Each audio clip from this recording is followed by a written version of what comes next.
I said to Melissa, It's Emmy-winning tennis ball. yeah, I said to Melissa, would you mind being a face for me? And she, like any great partner or actor would do, she laid down on the floor and I talked the scene to her. And I think, I have so much admiration for her and love for her. And I think it really worked out well because I was able to have a whole conversation with the baby and a whole conversation with Melissa McBride.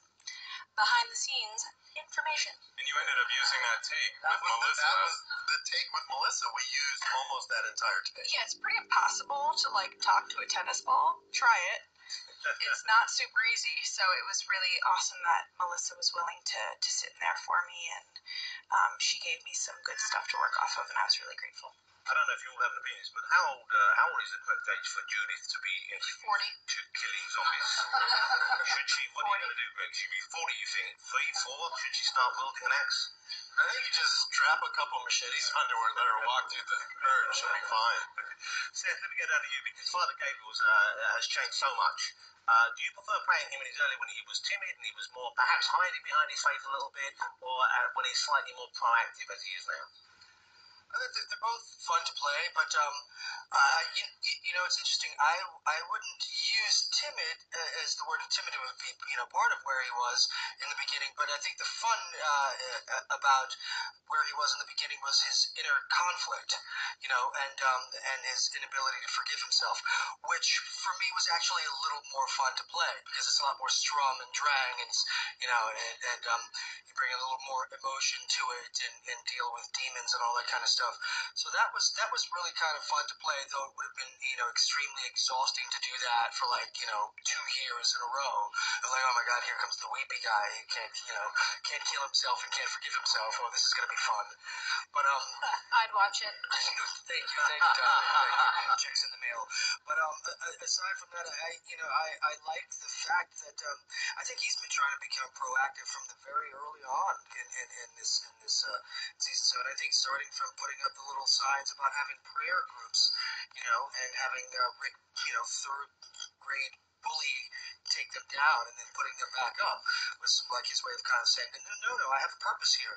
I'm going to take a stand of some kind that, this community needs this thing right now. And it's kind of shifted for him in how he can be of service to the community.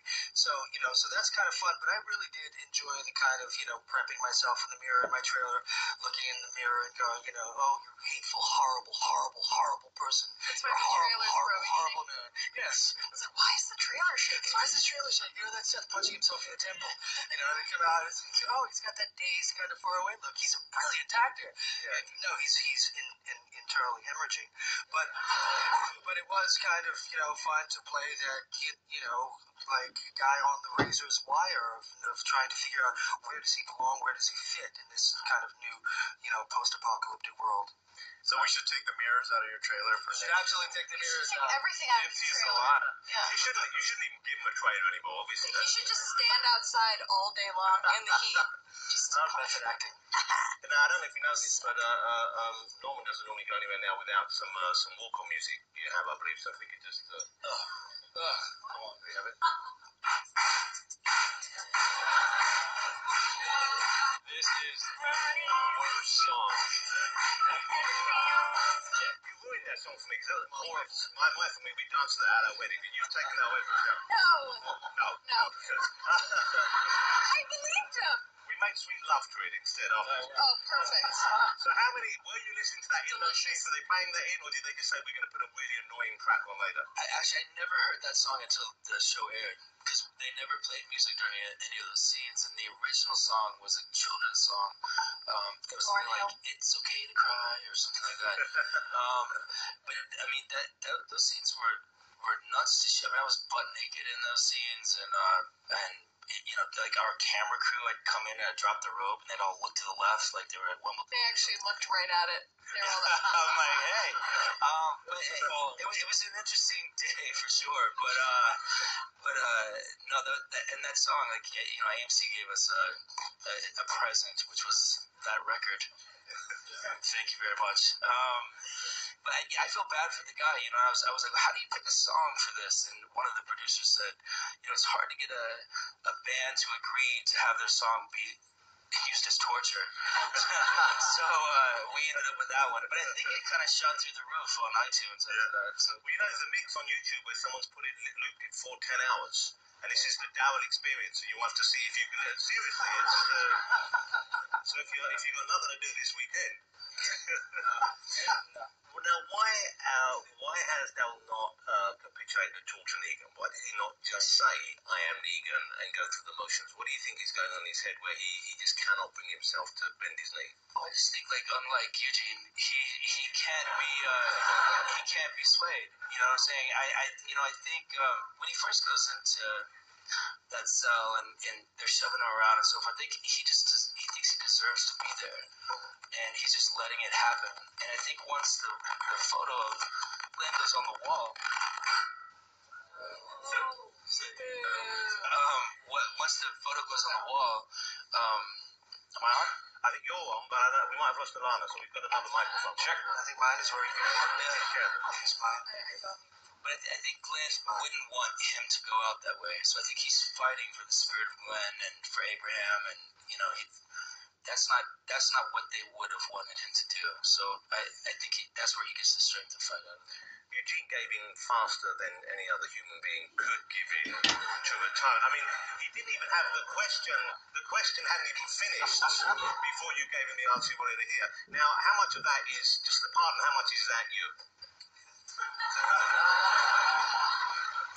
I mean, it was the end of a long day. I was just ready to go home, so I'm like, I know what Jeffrey Dean Morgan's about to say. I better just cut him off and say I'm Negan. I mean, I think Eugene's a smart guy. He knows how to play the game and this and that, and it ensures his own survival. Number one, nobody wants to see me naked in a cell. I do. Actually, I do send pictures to Norman of my body. Compliments right there. As you wait. Yeah, it You'd like didn't to work. see you naked in a cell, would you?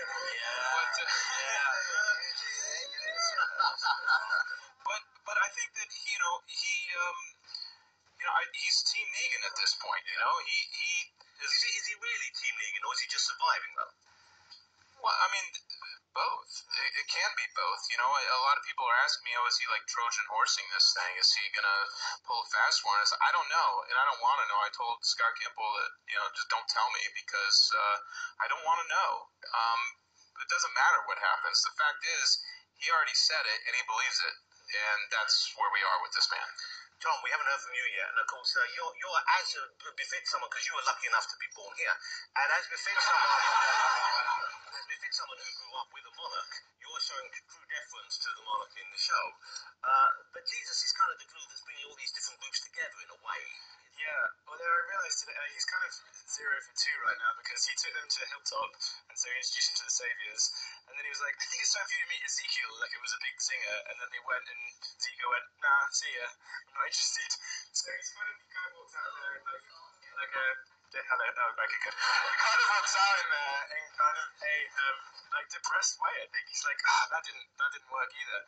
But who knows how many more communities he's scouted, and I think he's a very hopeful character. So I think he thinks that people will come around to the cause. He's one of those guys who people are reading the graphic novel were very much looking forward to seeing him on the screen. Is there kind of an added pressure knowing that they're the fans of the other form of the book? Yeah, I was petrified. I really